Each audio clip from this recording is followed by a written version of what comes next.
맞습니까? 오늘 찬양 컨셉은 어린이라고 하면 다음 안식일은 뭐 기대해도 좋을 것 같아요. 그렇죠? 오늘 하나님께 봉헌된 우리 박서와 정도영 아이를 우리 하나님이 영원한 축복으로 인도해 주시기를 바라고 그 가정에 무한한 주의 축복이 함께하기를 간절히 바랍니다. 아울러 부모들은 하나님과 협력해서 그 아이들을 잘 키울 수 있는 충성스러운 주의 부모들이 되기를 바랍니다.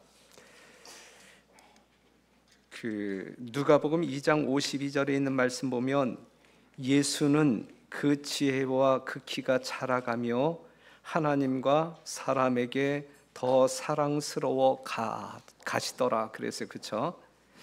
예수님이 이렇게 성장했던 것처럼 우리 서와 도영이도 그 지혜와 키가 자라가면서 하나님께 또한 사람에게 더 사랑스러운 아이로 성장하게 되기를 간절히 바랍니다. 자, 오늘 우리가 함께 이제 공감해야 할 말씀을 함께 나눈다고 하면 하나님께서 아이를 주셨다. 하나님이 허락지 아니하면 참새 한 마리일지라도 땅에 떨어지지 않음을 우리는 믿고 사는 하나님의 백성들이잖아요. 하물며 한 인간이 이 땅에 존재하는 그 과정 속에 우리 하나님이 개입하지 아니하실리 만무하다. 하나님의 섭리에 의하여 이 아이들이 이 땅에 출생하는 것이다 라고 하는 사실을 우리는 확실히 압니다. 창세기 30장 1절에 있는 말씀을 보면 라헬이 자기가 야곱에게 아들을 낳지 못함을 보고 그 형을 투기하여 야곱에게 이르되 나로 자식을 낳게 하라. 그렇지 아니하면 내가 죽겠노라 그랬어요. 그랬을 때에 야곱이 라헬에게 노를 바라여 가로되 그대로 성태치 못하게 하시는 이는 하나님이시니 내가 하나님을 대신하겠느냐. 그리고 22절에 있는 말씀을 보면 하나님이 라헬을 생각하신지라 하나님이 그를 들으시고 그 태를 여신고로 이제 아이가 생겼단 말이죠.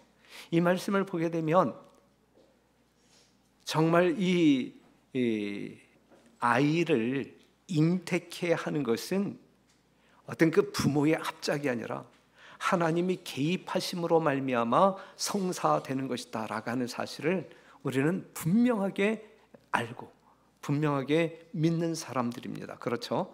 그렇기 때문에 여기에 추호의 의심도 없게 되기를 간절히 바랍니다.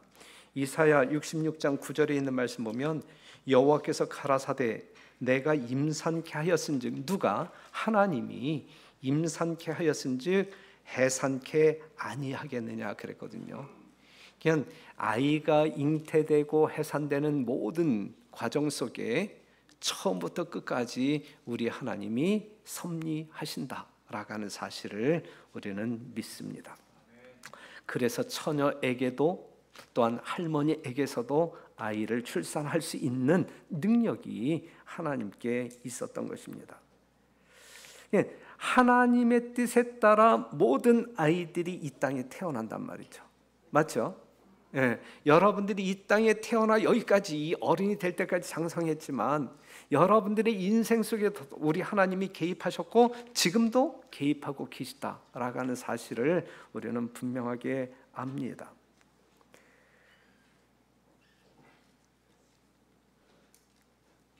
이러한 아이를 우리에게 허락한 것은 아이의 복뿐만 아니라 부모, 가정이 복을 받을 수 있도록 하나님께서 경영하십니다.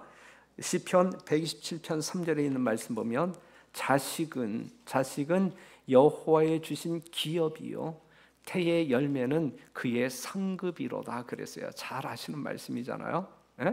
아이는 여러분들의 자식은 여호와께서 주신 기업이라고요. 기업. 하나님께서 주신 상급이라고요. 여러분들에게 주신 상급이라. 그래서 아이가 많은 것은 하나님의 상급이고 기업의 번창이다. 그렇기 때문에 아이를 많이 낳아야 되겠습니까? 그렇죠? 지금이라도 낳으세요. 아이를 많이. 우리 이관태 목사님이 강우가 있고 선빈이가 있는데 여기에 만족하지 아니하고 아이를 하나 또 잉태했습니다. 그렇죠? 저 집은 기업이 번창하고 있어요. 번창하고 있어요. 예. 예, 자식은 여호와께서 우리에게 주시는 상급이라. 여러분들에게 복을 주기 위하여 여러분들에게 아이를 위탁하신다라고 하는 사실입니다. 그러므로 아이는 누구의 것이다? 우리 아이, 우리 손자, 이게 아니라 하나님의 것이다 라고 하는 사실이죠. 이걸 알아야 돼. 오늘 이 서아와 이 도영이가 그들의 아이가 아니라 하나님의 소유이다 라고 하는 사실을, 이사야 43장 1절에 있는 말씀 보면 야곱아 너를 창조하신 여호와께서 이제 말씀하시느니라, 이스라엘아 너를 조성하신 자가 이제 말씀하시느니라, 너는 두려워 말라, 내가 너를 구속하였고 내가 너를 지명하여 불렀나니 너는 내 것이라. 오늘 설교 제목, 너는 내 것이라. 여러분들 모두가 하나님의 것임을 인정하고 여기에 계십니까? 인정해야 돼요. 그렇게 믿어야 돼요. 그렇죠? 오늘 하나님께 봉헌된 그 두 아이가 누구의 것이라? 예? 예, 박정훈의 아이도 아니고 정혜창의 아이도 아니고 누구의 것이라? 하나님의 것이라. 하나님의 것이라. 예, 고린도전서 6장 19절에 있는 말씀을 보게 되면 너희는 너희의 것이 아니라 그랬어요. 예? 너희는 너희의 것이 아닌 하나님의 것이라. 하나님의 것이라. 뭐 베드로전서 2장 9절이라든지 출애굽기 19장 5절 6절에 있는 말씀 모두를 보게 되면 우리는 그의 소유된 백성이고 하나님께서 내 소유가 되겠고 이러한 말씀을 하셨단 말이죠. 우리가 분명하게 믿음의 확신을 가지고 인정해야 할 것은 지금 이 자리에 앉아있는 여러분 모두는 누구의 것이다? 하나님의 것이다. 여러분들의 자녀 모두는 누구의 것이다? 하나님의 것이다. 그렇기 때문에 우리가 그 사실을 인지하고 그 사실에 합당한 양육이 있어야 될 것입니다. 그렇다고 하면 이제 부모의 사명이 무엇이냐 이거죠. 내 아이가 아닌 이 하나님의 아이를 내가 위탁받았는데 위탁받은 이 아이에 대한 나의 사명, 우리의 사명이 무엇이어야 할까? 여러분의 뜻대로 양육해야 할까? 아니면 하나님의 뜻대로 양육해야 할까? 여러분들에게 주어진 사명이, 여러분들이 하나님의 소유라고 하게 되면 여러분들이 하나님의 뜻대로 살아야 할까? 아니면 여러분들 멋대로 살아야 할까? 이 말씀이거든요. 그렇죠? 예. 우리의 뜻대로 아이들을 키워야 할까? 아니면 하나님의 뜻대로 키워야 할까? 정답은 여러분들이 알고 있잖아요. 그런데 실제적으로 여러분들의 뜻대로 키우고 있습니까? 아니면 하나님의 뜻대로 키우고 있습니까? 지적으로는 다 인정하지요. 하나님의 것이야. 나도 하나님의 것, 내 아이도 하나님의 것. 그렇다고 하면 하나님의 뜻대로 키워야 되는데 우리가 하나님의 뜻대로 키워요? 아니면 내 뜻대로 키워요? 우리 뜻대로 키우는 일에 빠진단 말이죠. 그래서 이 오늘 봉헌된 그 아이들을 통하여 하나님의 뜻이 이루어지도록, 여러분들의 자녀를 양육하게 될 때 그 자녀들을 통하여 하나님의 뜻이 이루어지도록, 하나님의 뜻이 이루어지도록 양육해야 합니다. 여러분들의 뜻을 이루기 위하여 자식들을 푸시하고 억압하는 것이 아니라 하나님의 뜻을 이루기 위하여 여러분들의 자녀들을 하나님께 드려야 된다라고 하는 사실이죠. 그래서 사사기 13장 12절에 있는 말씀 보면 마노아가 가로되 당신의 말씀대로 되기를 원하나이다. 이 아이를 어떻게 기르오며 우리가 그에게 어떻게 행하오리까 그랬어요. 우리가 성경을 보게 되면 진짜 가장 양호한 유전인자를 가지고 태어난 사람이 있다고 하면 누구 같아요? 삼손이야. 삼손, 그죠? 이 태 속에서부터 그는 나실이니라, 그러죠? 이보다 더 우량 유전자가 있어요. 그럼에도 불구하고 부모가 소홀한 틈을 타서 자식이 망가지지 않습니까? 분명 그 삼손의 아버지는 이 아이를 어떻게 기르며 우리가 어떻게 그에게 어떻게 행하오리까 이걸 늘 물어가면서 키웠음에도 불구하고 이 세상이 너무 험악하여 이 사단이 너무 우는 사자와 같이 그냥 날름날름 거림으로 말미암아 이 노출되어서 그 아이가 망가집니다. 사랑하는 성도 여러분, 특별히 위층에서 이 말씀을 경청하고 있는 오늘 봉헌의 주인공 되시는 두 가정, 아이들을 키우게 될 때에 늘 하나님께 물어야 돼요. 어떻게 키워야 되죠? 이러한 상황 가운데 어떻게 키워야 되죠? 하나님 지혜를 주세요. 능력을 주세요. 그리고 하나님의 뜻대로 키우기 위하여, 여러분의 뜻이 아닌 하나님의 뜻대로 키우기 위하여 여러분 자신을 하나님께 헌신해야 되는 것입니다. 어떻게 기르오며 어떻게 행하오리까? 라고 물을 때에 하나님은 우리에게 어떠한 답을 주냐면 마땅히 행할 길을 아이에게 가르치라. 그리하면 늙어도 그것을 떠나지 아니하리라 그랬어요. 사랑하는 성도 여러분, 마땅히 행할 길을 가르쳐야 돼요. 마땅히 행할 길을 가르쳐야 돼요. 그럼 마땅히 행할 길이 어떠한 길일까?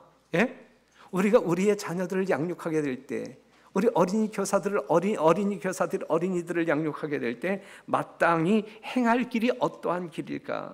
제가 세 가지만 소개할게요. 신명기 6장 4절, 이스라엘아 들으라, 우리가 하나님 여호와는 오직 하나인 여호와시니 너는 마음을 다하고 성품을 다하고 힘을 다하여 네 하나님 여호와를 사랑하라. 오늘날 내가 네게 명하는 이 말씀을 너는 마음에 새기고 내 자녀에게 부지런히 가르치며, 이것을 가르치란 이야기예요. 마음을 다하여 뜻을 다하여 힘을 다하여 목숨을 다하여 하나님을 사랑하는 것을 우리의 자식들에게 가르치라. 집에 앉았을 때든지 길에 행할 때든지 누웠을 때든지 일어날 때든지 이 말씀을 강론하라 이거죠. 첫 번째로 가르쳐야 할 것은 우리의 창조자, 우리의 주인, 구주이신 하나님을 가르쳐야 된다. 정말 그의 사랑을 가르쳐야 된다라는 사실을 강력하게 말하고 있어요. 너는 또 그것을 내 손목에 메어 기호를 삼으면 내 미간에 붙여 표를 삼고 또 내 집 문설주와 바깥문에 기록할지니라 그랬어요. 그럼 우리 아이들을 이렇게 키워야 되는데, 그럼 여러분들은 어떠한 사람이어야 이렇게 키울 수 있는 거예요? 여러분들이 이러한 사람이어야 이렇게 키울 수 있는 것이거든요.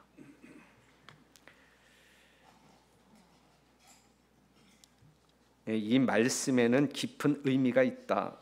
하나님의 말씀을 명상하고 실행할 때에 모든 인류는 고상하게 될 것이다. 그래서 하나님의 말씀 안에서 여러분들의 자녀를 양육하게 될 때에 우리는 잃어버린 하나님의 영광을, 형상을 그 아이에게 되찾아 회복시켜 줄 수 있는 것이거든요. 이것이 여러분들이 여러분들의 자녀들을 양육해야 할 그러한 것 중에 하나입니다. 마땅히 행할 길을 가르치라 그랬거든요. 어떠한 길을 가르쳐야 할까? 우리 자녀들이 마땅히 행할 길이 어떠한 길일까? 길에 대해서 마태복음 7장 13절에 나오잖아요. 좁은 문으로 들어가라. 멸망으로 인도하는 문은 크고 그 길이 넓어 그리로 들어가는 자가 많고 생명으로 인도하는 문은 좁고 길이 협착하여 찾는 이가 적음이라. 어떠한 길을 가르치란 이야기예요. 마땅히 행할 길을 가르쳐야 되는데 여러분들의 자녀들이 행할 길이 어떠한 길이냐고요? 사망의 길이어야 합니까? 아니잖아요. 생명의 길을 가르쳐라. 생명의 길이 어떠한 길인지 가르쳐라 이것이거든요. 그럼 생명의 길이 어떠한 길이냐 이거죠. 예수께서 가라사대 내가 곧 길이요. 예수님이 생명의 길이거든요. 그렇죠? 그렇기 때문에 베드로전서 2장 21절 보게 되면 이를 위하여 너희가 부르심을 입었으니 그리스도도 너희를 위하여 고난을 받으사 너희에게 본을 끼쳐 그 자취를 따라오게 하려 하셨느니라.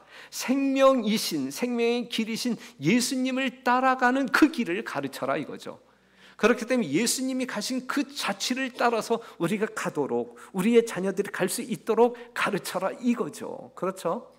마땅히 행할 길을 가르치라 그랬어요. 예. 하나님이 우리의 창조주이시고 너희를 이처럼 사랑하신다. 그렇기 때문에 이렇게 사랑해야 된다라는 걸 으뜸으로 가르쳐야 되고, 생명의 길이 어떠한 길인지, 죽지 말고 제발 살아라 하면서 이 생명의 길을 제시하고 가르쳐야 되지 않겠습니까? 그 다음에 마지막 무엇을 가르쳐야 되냐면 하박국 2장 1절에서 3절에 있는 말씀을 보게 되면 3절, 이 묵시는 정한 때가 있나니 그 종말이 속히 이르겠고, 종말이 분명히 온다. 이 종말을 가르쳐야 돼요. 우리 자식들에게 종말이 있음을 가르쳐야 돼요. 예? 그렇기 때문에 이 종말의 때에 우리가 어떠한 모습으로 서야 할지 가르쳐야 되는 거예요. 종말을 준비할 수 있도록 가르쳐야 된다라는 사실이죠. 그래서 이 부모들은 자식들에게 뭔가 주고자 하는 사랑이 있는데, 그렇죠? 주고자 하는 사랑이 있는데 무엇을 주어야 할까? 우리 자식들에게 무엇을 주어야 할까? 마태복음 7장 9절에 있는 말씀을 보게 되면 너희 중에 누가 아들이 떡을 달라 하면 돌을 주며 생선을 달라 하면 뱀을 줄 사람이 있겠느냐? 너희가 악한 자라도 좋은 것으로 자식에게 줄 알거든. 아는 사람들이잖아요. 예? 여러분들은 자식에게 좋은 것을 줄 아는 그러한 부모들이잖아요. 그렇죠? 예.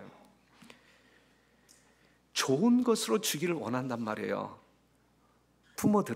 정상적인 부모들은 요즘 비정상적인 부모들이 있음으로 말미암아 사회적 문제를 일으키고 있지만, 예? 정말 세상의 어떤 그 종말의 징조를 그들을 통해서 볼 수 있지만, 정상적인 부모라고 하게 되면 좋은 것으로 자식들에게 주고자 하는 마음이 있단 말이죠. 본능적으로. 예? 부모의 마음 가운데 그러한 사랑이 있단 말이죠. 여러분들은 여러분들의 자식들에게 무엇을 주고자 하십니까? 무엇을 또 줄 수 있습니까? 여러분들이 주고자 하는데, 여러분들이 주고자 하는 그것을 줄 수 있습니까? 줄 수 있습니까?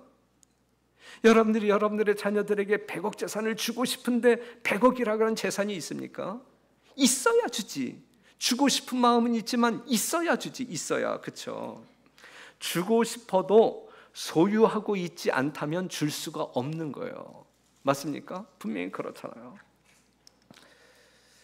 순종을 조건으로 사람에게 약속된 불멸은 범죄로 말미암아 잃어버린 바 되었다. 아담은 자신이 소유하지 못한 것을 그의 후손에게 전해줄 수 없었다 그랬어요. 원래 아담이 창조되었을 때 아담의 후손인 여러분들에게 영생을 물려주었어야 이 아담의 정체성이 맞는 것이거든요. 그런데 범죄로 말미암아 그 영생을 잃어버렸거든요. 그가 잃어버린 영생, 그가 소유하고 있지 아니한 영생을 여러분에게 줄 수 없는 거예요. 소유하지 않고 있기 때문에 줄 수가 없는 거예요. 주고 싶어도 줄 수가 없는 거예요. 주고 싶어도 줄 수가 없는 거예요. 자식에게 주고 싶은 좋은 것이 무엇입니까, 여러분? 여러분들 자식들에게 진짜 주고 싶어하는 것이 무엇입니까? 돈입니까? 뭡니까? 여러분이 소유한 것 중 가장 소중한 것은 무엇입니까? 가장 소중한 것을 여러분들의 자녀들에게 주고자 하는 마음이 있다고 하게, 그럼 여러분들이 가지고 있는 가장 소중한 것은 무엇입니까? 그것을 소유하고는 있습니까? 소유하고 있습니까? 사도행전 3장 5절 6절 그가 저희에게 무엇을 얻을까 하여 바라보거늘 베드로가 가로되 은과금은 내게 없거니와 내게 있는 것으로 내게 주노니 곧 나사렛 예수 그리스도의 이름으로 걸으라 그랬거든요. 베드로는 실제적으로 은과금이 없어요. 예? 알거지. 지금 이 성전 미문에 앉아있는 이 안전뱅이보다 실제적으로 이 재정적으로는 이 베드로가 더 없는 사람이라. 그죠? 이 안전뱅이는 이미 지나간 사람들이 떨어뜨려 놓은 동전 몇 잎이라도 있는데 이 베드로는 그것마저 없는 아주 가난뱅이, 알거지거든요. 그러니까 그러니까 은과금 주고 싶어도 이 안진뱅이에게 은과금을 주고 싶어도 줄 수 있어요, 없어요? 줄 수 없는 신세이거든요. 그런데 그가 뭐라고 이야기해요? 내게 있는 것으로 내게 주노니. 줄 수 있는 무언가가 있었단 말이죠. 그런데 이것이 은과 금보다 훨씬 더 소중한 거예요. 훨씬 더 소중한 거예요. 예수 그리스도의 이름을 주었단 말이죠. 여러분들은 여러분들 자녀들에게 무엇 주기를 원하느냐고요. 여러분들이 살고 있는 집 내가 죽으면 너 가져, 이렇게는 말할 수 있잖아요. 그런데 진짜 여러분들 자녀들에게 그것이 가장 소중하기 때문에 그것 주고, 그냥 만족하게 잠자리에 드시겠습니까? 진짜 주고 싶은 거 있을 거 아니에요? 진짜 주고 싶은 게 뭐냐고요? 제발 영적인 자녀들로, 영적인 이해 속에 진짜 영적인 유산을 여러분들 자녀들에게 물려주게 되시기를 간절히 바랍니다. 시편 90편 10절에 있는 말씀을 보게 되면 우리의 연한이 나오죠. 70년, 80년. 그러면서 12절에 있는 말씀을 보게 되면 우리에게 우리의 날 계수함을 가르치사 그랬어요. 가르치사. 여러분들이 이제 얼마 전에 제가 그 가정을 방문해서 이제 이 말씀을 가지고 이제 그 우리의 날 계수함을 가르치사 그랬거든요.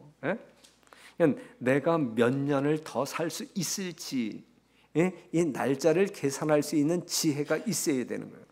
지금 내 남아있는 이 삶이, 내 남아있는 삶이 뭐 10년밖에 남지 않았는데 그럼 이 10년을 내가 어떻게 살아야 할지, 그것이 지혜인지 아닌지 이제 이렇게 살아야 되는 것이거든요.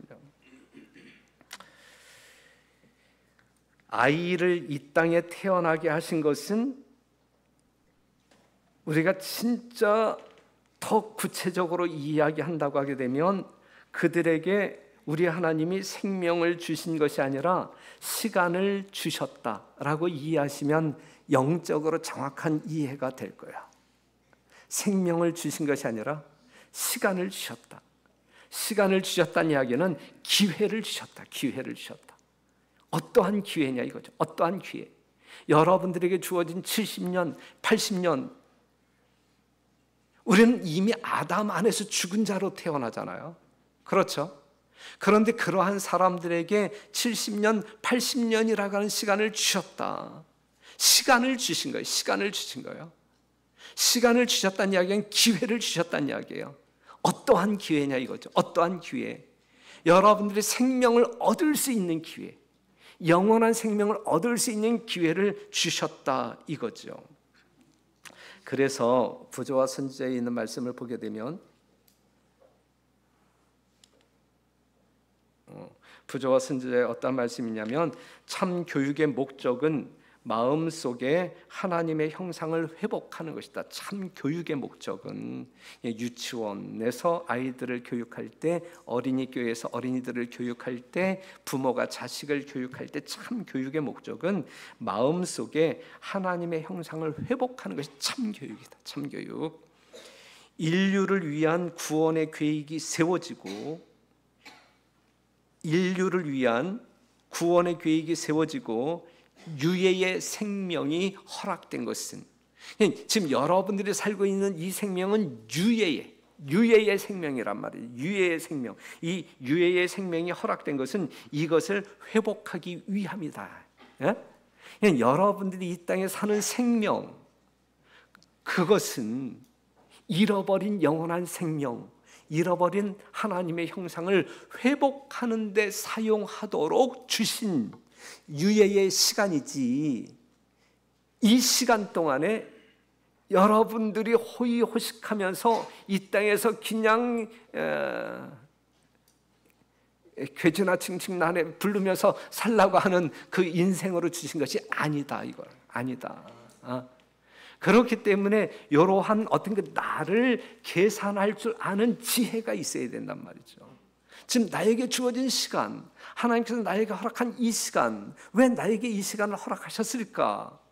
그 이유를 알고 합당한 삶을 살아야 된단 말입니다. 그래서 부모 되신 여러분들은 그 생명을 전달하는 통로이어야 된다고요. 예? 영원한 생명을 우리 후손들에게 물려줄 수 있는 전달자, 통로이어야지. 그래야 여러분들이 온전하게 사는 것이지. 여러분들이 자식들에게 무엇을 주고자 하느냐, 줄 수 있는 무엇이 있느냐 이것이죠. 뭘 주시겠어요? 뭘 주시겠어요? 예.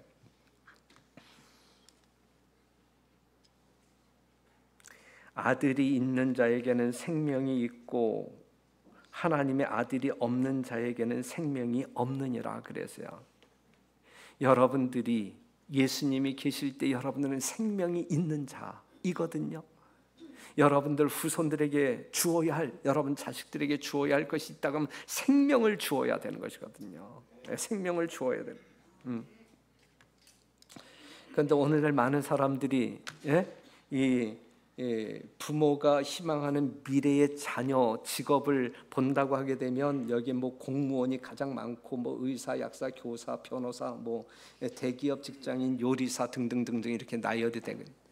우리의 자녀들을 이런 식으로 이제 키우려고 해. 이런 식으로 엉뚱한 것을 주려고 해요. 진짜 우리 자녀들에게 주고자 하는 것은 무엇이어야 되느냐면 생명을 주어야 해요. 생명을. 엉뚱한 것 주려고 하지 말고 생명을 주어야 된다 이거죠.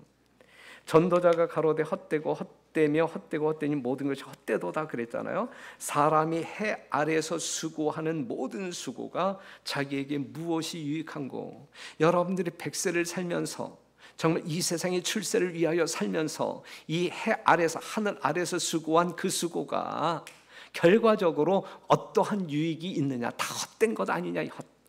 생명이 없는 자에게, 예수가 없는 자에게 그러한 부귀 영화는 다 헛된 것 아니냐, 이것을 말하고 있는 거예요. 그래서 마태복음 16장 26절에 있는 말씀을 보면 사람이 만일 온 천하를 얻고도 제 목숨을 잃으면 무엇이 유익하리요? 사람이 무엇을 주고 목숨을 바꾸겠느냐.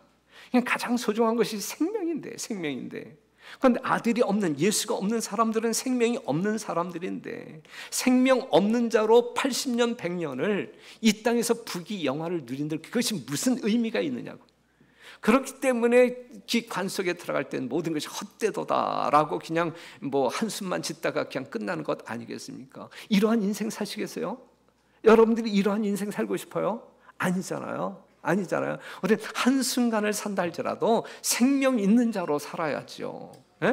여러분들이 여러분 자녀들에게 물려주어야 할 것이, 가장 소중한 것이 있다고 하면 생명 아니겠어요? 천하보다 귀한 생명, 그것이 가장 소중한 것 아니겠어요? 그 생명을 물려주어야죠. 그렇죠? 그런데 그 소중한 것을 줄 수 있는 사람은 어느 사람이냐고요. 줄 수 있는 그것을 소유한 사람만이 줄 수 있는 것 아니겠어요? 주고 싶은데 본인이 소유하지 않았는데 그걸 어떻게 주냐고요.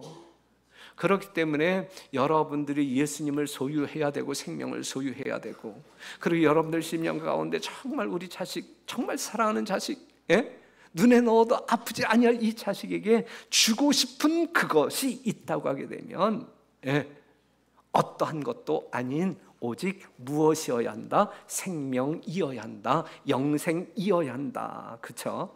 이 영생을 여러분들 자녀들에게 줄 수 있도록, 전달할 수 있도록, 온전한 통로가 될 수 있도록 오늘 여러분들이 회심하고 정말 여러분들이 하나님 안에서 영원한 생명력을 가지고 존재함으로 말미암아 우리의 자녀들에게 생명을 전달할 수 있는 위대한 부모들이 되기를 간절히 바랍니다. 그러한 부모들보다 위대한 부모가 어디에 있겠습니까? 4층 잘 들었습니까? 도영이 아빠 잘 들었습니까? 서아 아빠 잘 들었습니까? 그렇단 말이죠.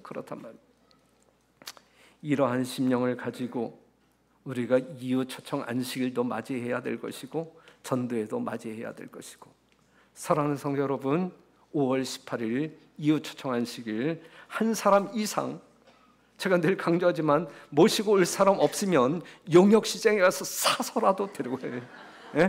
일당 10만 원을 주고서라도 데리고, 그 정도 열정은 있어야 되지 않겠어요? 예? 그러한 성도 여러분 되시기를 간절히 바라면서 말씀 마치겠습니다.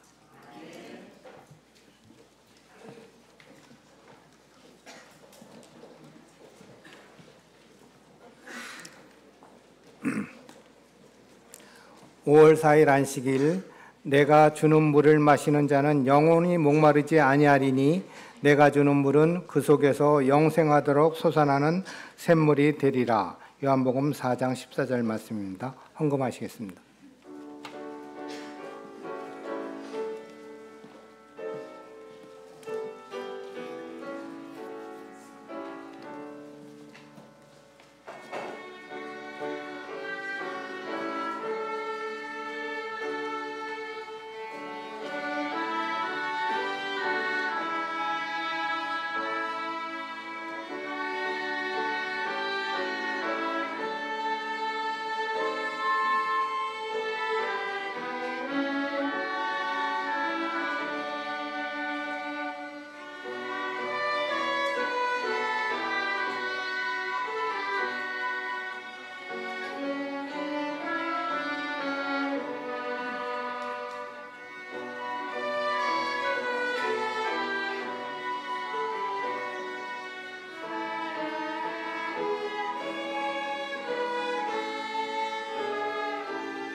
아버지 하나님, 오늘 저희들에게 주신 하나님의 말씀, 교훈, 우리들 심령 가운데 받아들임으로 말미암아 우리가 그러한 사람 되게 하여 주옵소서. 아들이 있음으로 말미암아 주어진 영원한 생명, 영원토록 소유할 수 있도록 도와주시고, 우리가 소유한 그 생명 우리의 후손들에게 물려줄 수 있는 정말 진정한 전달자들이 되게 하여 주옵소서. 오늘 봉헌된 두 아이를 주께서 늘 기억하시고 이끄실 때에 하나님의 형상이 그들에게 회복되어 세상을 환하게 할 뿐만 아니라 하나님의 영광을 드러내게 하여 주옵소서. 예물을 드린 성도들마다 하나님 축복하여 주시고 그들의 발걸음이 하늘 천상을 향하여 지치지 아니하고 달려갈 수 있도록 역사하여 주옵소서. 이제는 아버지의 크신 능력과 예수 그리스도의 넘치는 사랑과 성령의 감동과 마심이 머리 숙인 주의 백성들에게 영원토록 함께 하시기를 우리 구주 예수님의 이름으로 간절히 축원합니다. 아멘.